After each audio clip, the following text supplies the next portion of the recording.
Aleluia. Amém, queridos? Vamos abrir nossas Bíblias no Evangelho segundo escreveu Mateus.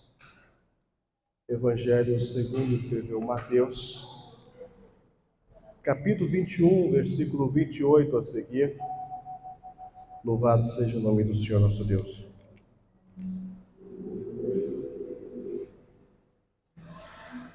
Amém?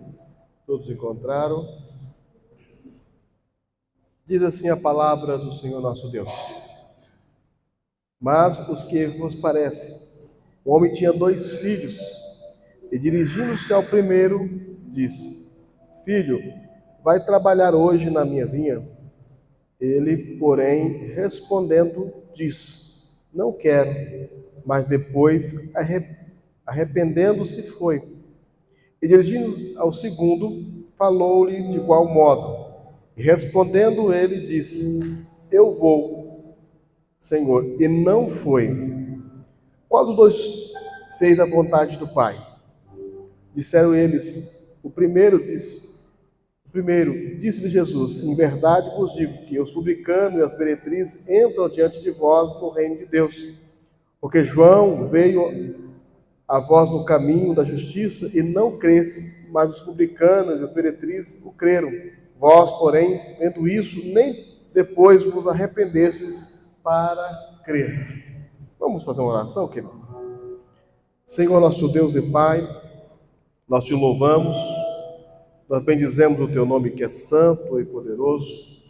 Queremos pedir ao Senhor que venha falar conosco nessa noite através da tua palavra.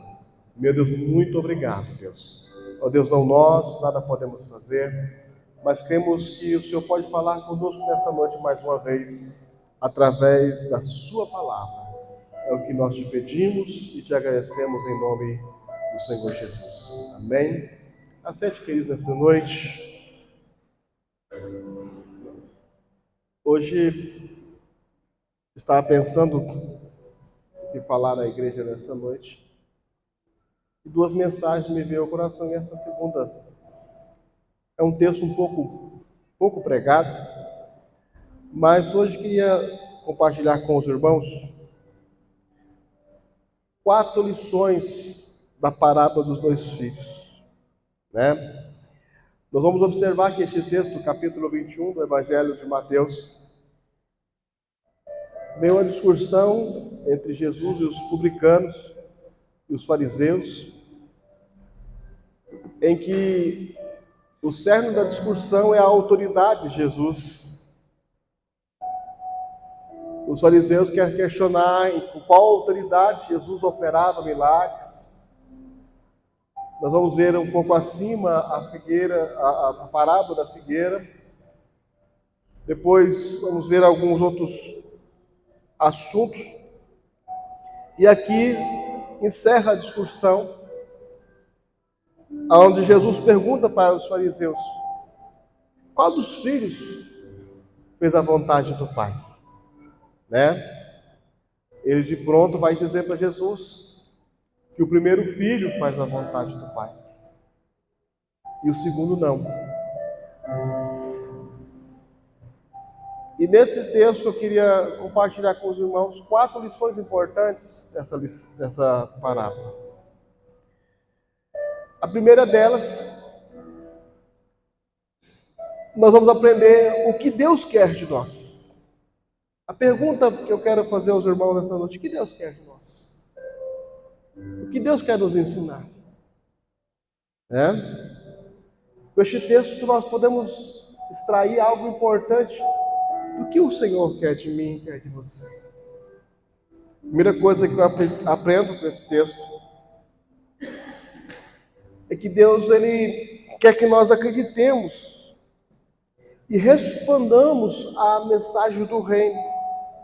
E como podemos responder à mensagem do reino? Obedecendo. Obedecendo. O primeiro filho, de pronto ele responde para o pai: não, eu não vou. Não estou com vontade de ir. Mas a Bíblia vai dizer, queridos, que depois ele se arrepende e resolve obedecer. E é o que Deus quer de mim e de você. Ele quer no nosso coração arrependimento para obedecer. Porque sem arrependimento não tem obediência. Os fariseus, irmãos, Jesus estava ali comparando, porque os fariseus, eles não estavam prontos para obedecer e nem para se arrepender. Jesus, quando ele compara a mensagem de João, ele vai comparar, porque ele vai trazer no cunho da sua palavra, que para obedecer exige mudança. Para obedecer precisa mudar de trajetória. E eles não estavam dispostos a obedecer e nem queriam mudança de qualquer nível. Ele queria continuar porque eles achavam que estavam certos. E o que eu aprendo com o primeiro filho é arrependimento para obediência. Escreve isso no seu coração. Essa mensagem, quando chegou a você, talvez em primeira mão, não gerou arrependimento, né? Mas essa palavra foi trabalhando dentro de você, e daqui a pouco o arrependimento foi batendo na porta, daqui a pouco ele foi falando mais alto. E se você está andando com Jesus hoje, é porque você, talvez na primeira mensagem, você disse: não, eu não vou, mas daqui a pouco o Espírito Santo trabalhou no seu coração e disse: vai, eu tenho algo com você, eu tenho obediência, eu tenho uma vida nova, aleluia, eu tenho algo novo. Esse filho representa aquele cristão, irmãos, que ouvindo a mensagem primeiro não respondeu com sim, mas depois foi trabalhar dentro do seu coração e arrepende. E agora ele diz: eu vou trabalhar no reino, eu vou trabalhar para o meu Pai. E nessa noite, irmãos, eu quero que você entenda algo. O filho que obedece por quê? Porque há arrependimento. Obedece por quê? Porque ele não quer, aleluia, louvado seja o nome do Senhor, contrariar o seu Pai.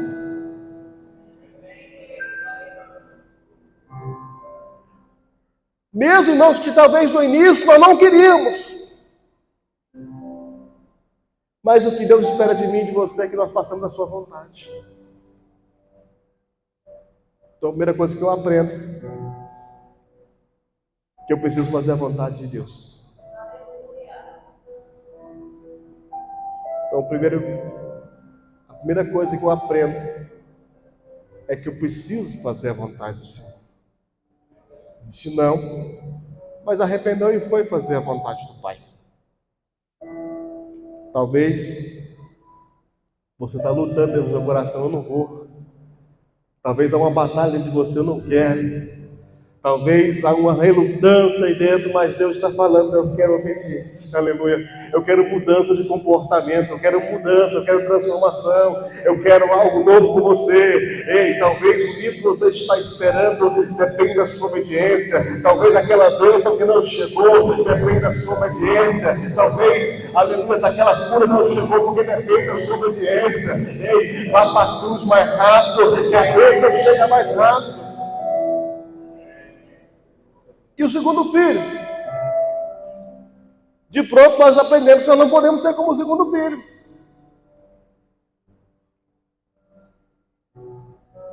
Eu vou. Conta comigo.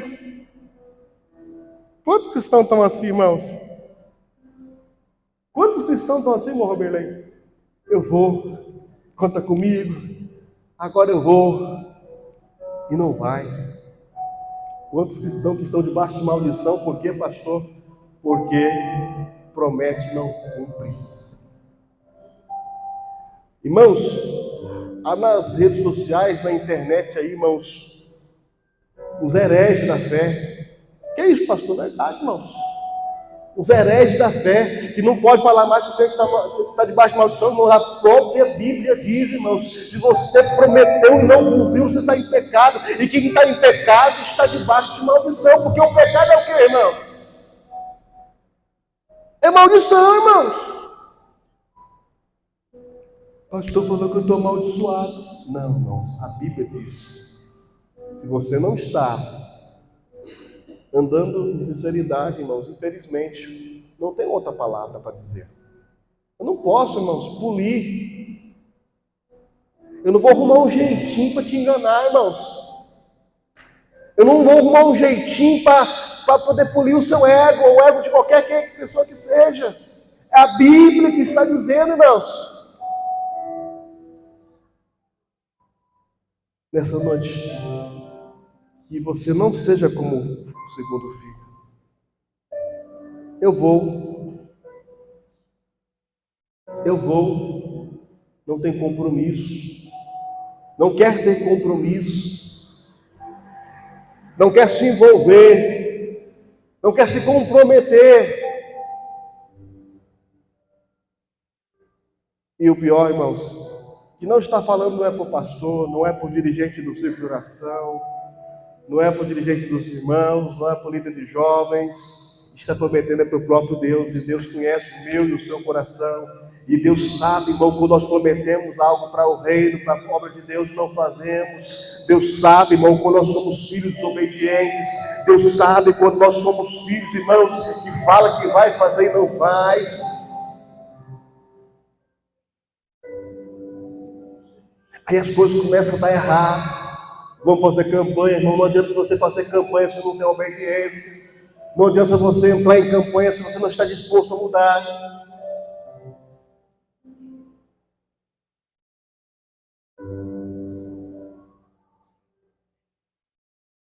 Essa palavra é para nós, irmãos.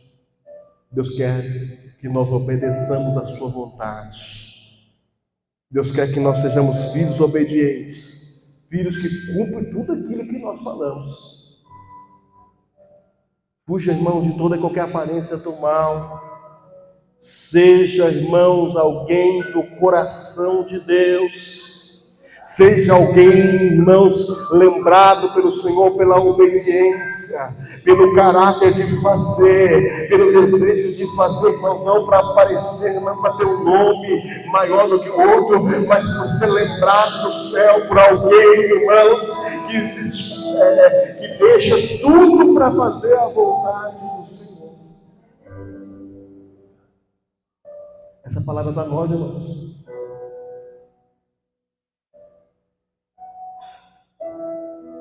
Terceiro,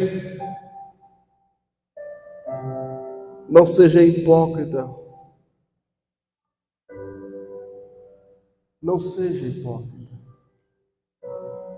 Precisamos ser humildes, irmãos, em reconhecer, né? Os líderes judeus, irmãos, eles estavam vivendo uma hipocrisia. Jesus chega a chamar eles de sepulcro caiado, por quê? Por fora eles estavam com vestimentos de homens de Deus. Por fora eles estavam vestidos como alguém que tinha aparência de homem de Deus. Mas por dentro estavam todos em pecado. As suas almas estavam todas corrompidas pelo pecado.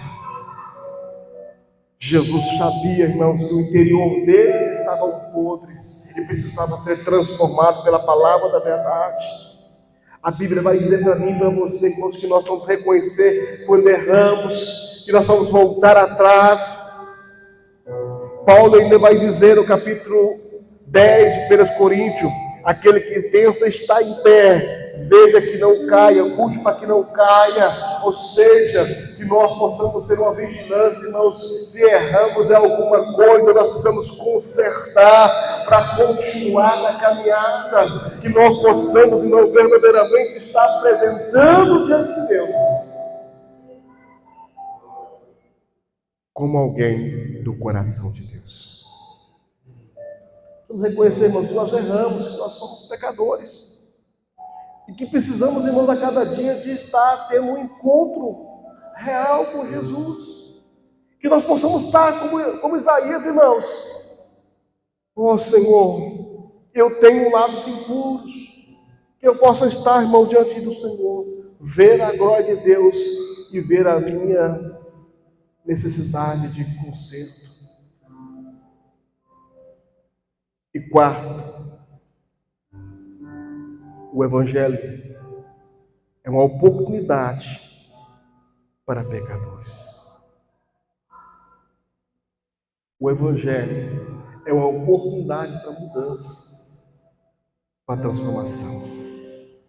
Assim como o primeiro filho fala que não vai e logo ele obedece e arrepende. Assim como o segundo filho fala que vai e desobedece. Que nós possamos analisar, irmãos, e viver o Evangelho da íntegra.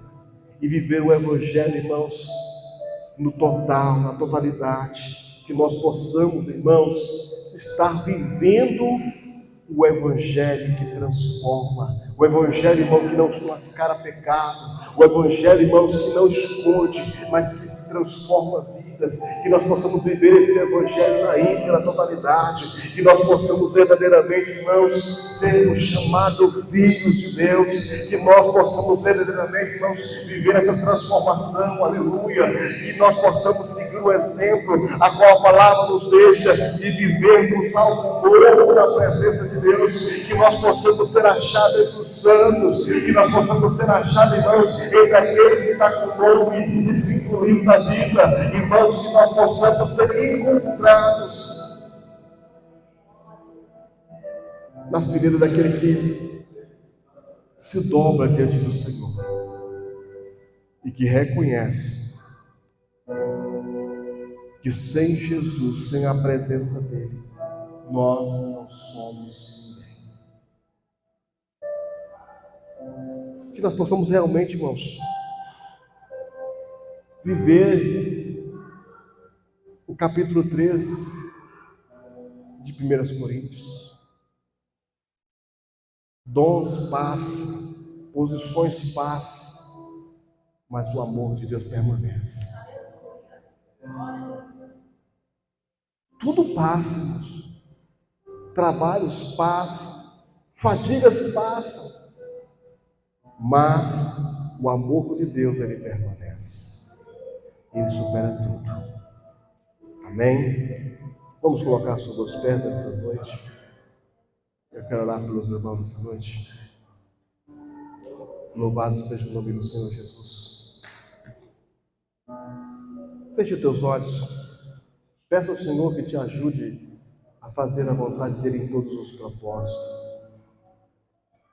Aleluia. Senhor, nós te louvamos nessa noite. Te louvamos pela sua misericórdia. Te louvamos pela sua graça. Te louvamos, ó Deus, por tudo que o Senhor tem feito. Pelo que o Senhor é, pela sua presença, pela sua graça, pela sua misericórdia. Ó Deus, no nome do Senhor Jesus, ó Pai querido, eu te peço neste momento que as tuas mãos sejam estendidas sobre a tua igreja, sobre a minha vida, sobre a minha casa, sobre tudo aquilo, Pai, que nós temos lançado diante do Senhor. E que a bênção do Senhor repouse, traga, Senhor amado, vida, traga cura, traga libertação, traga transformação, meu Deus. Traga, Senhor amado, algo novo na vida dos seus filhos, Pai. Meu Deus, em nome de Jesus, o teu servo, Pai querido, fazer a tua vontade em todos os propósitos. Deus de amor e poder e glória, no nome do Senhor Jesus, ó Pai. Eu quero te pedir neste momento, Pai, que as tuas mãos sejam estendidas para abençoar. Ó Deus, no nome do Senhor Jesus, Pai, que a tua misericórdia seja sobre a vida dos teus filhos, ó Pai. Assim como o Senhor trouxe a cada um dos teus filhos, devolve de volta às suas casas, ó Deus, debaixo da tua graça. Amanhã é um novo dia, novas atividades, ó Deus. Esteja guardando, protegendo e guardando cada coração, meu Deus. No nome do Senhor Jesus, Pai, nós te pedimos e te agradecemos em nome do Senhor Jesus. Amém? Entenda suas mãos, querido. Que o grande amor de Deus, que a graça do nosso Senhor e Salvador Jesus, que a comunhão e a consolação do Espírito Santo de Deus seja com todos, não só hoje, mas para todos os tempos. Digam? Deus, amém. Aperta a mão de alguém.